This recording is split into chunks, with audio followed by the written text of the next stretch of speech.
नमस्कार मैत्रिणींनो, माझ्या चॅनलमध्ये तुमचे खूप खूप स्वागत आहे।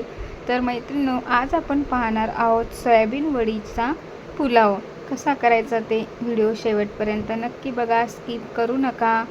चला तर मग चालू करूया। मी घेतलेला आहे लसूण, कढीपत्ता, कांदा, टोमॅटो, कोथिंबीर आणि अद्रकची पेस्ट आणि बटाटा।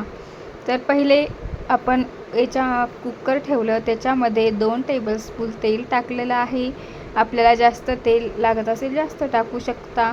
त्याच्यामध्ये मी जिरे मोहरी टाकलेली आहे, ती छान अशी फुटू दिली आहे। त्यानंतर त्याच्यामध्ये मी लसूण अख्खा टाकलेला आहे, त्याची पेस्ट बनवलेली नाही आहे। त्यानंतर कढीपत्ता टाकला, त्याला पण छान असा तडका येऊ दिला आहे। त्यानंतर कांदा टाकला, कांदा पण छान तळून घ्यायचा। त्यानंतर आपण त्याला छान तळू देणार आहोत।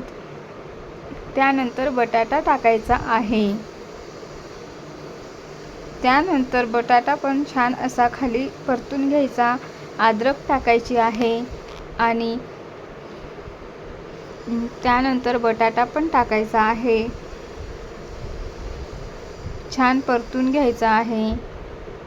बघू शकता तुम्ही किती छान असे तळत आहे ते। त्यानंतर छान असं तळून घ्यायचं आहे।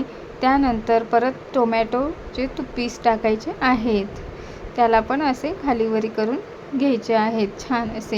छान तळू द्यायचे आहे, जेणेकरून आपला पुलाव छान होईल। आणि त्यानंतर सोयाबीन वडी पण मी घेतलेली आहे। आता आपण त्याच्यामध्ये सोयाबीन वडीसुद्धा टाकणार आहोत। सोयाबीन वडी पण छान तेलामध्ये फ्राय होऊ द्यायची आहे। तेलामध्ये जेवढं छान फ्राय होईल तेवढं आपला पुलाव छान लागेल। घरच्या घरी आपण रेस्टॉरंट स्टाईल असा पुलाव बघत आहोत। त्यानंतर थोडीशी चटणी, थोडंसं मीठ, थोडीशी हळद, मीठ चवीनुसार टाकू शकता। त्यानंतर परत ते छान असं परतून घ्यायचं आहे, त्याला छान अशी तरी येऊ द्यायची। ते परतल्यानंतर परत त्याच्यामध्ये पाणी टाकायचं आहे। जर आपल्याला खूप मोकळी हवी असेल तर कमी पाण्याची क्वांटिटी टाका, आणि जर आपल्याला थोडी चिकट हवी असेल तर पाणी थोडंसं जास्त टाकू शकता। बघू शकता तुम्ही किती छान अशी तरी आलेली आहे आणि सोयाबीन वडी पण कशी वर दिसत आहे। बघू शकता त्या पाण्याला छान अशी उकळी येऊ द्यायची आहे।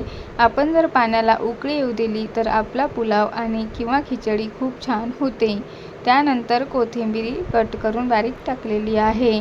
एका ताटामध्ये मी साल्टवाली डाळ घेतलेली आहे। त्यानंतर त्याच्यामध्ये तांदूळ टाकलेले आहे। आपल्याला जेवढे लागतात तेवढ्या क्वांटिटीनुसार तांदूळ टाका। त्यानंतर मी ते स्वच्छ पाण्याने धुवून घेणार आहे। स्वच्छ पाण्याने धुतल्यानंतर मी ते टाकून देणार आहे, बघू शकता तुम्ही। आणि शेवटी रिझल्ट बघा, किती छान पुलाव झालेला आहे ना, तोंडाला पाणी आलं ना। जर व्हिडिओ आवडला असेल तर लाईक करा, शेअर करा, सबस्क्राईब करा। धन्यवाद।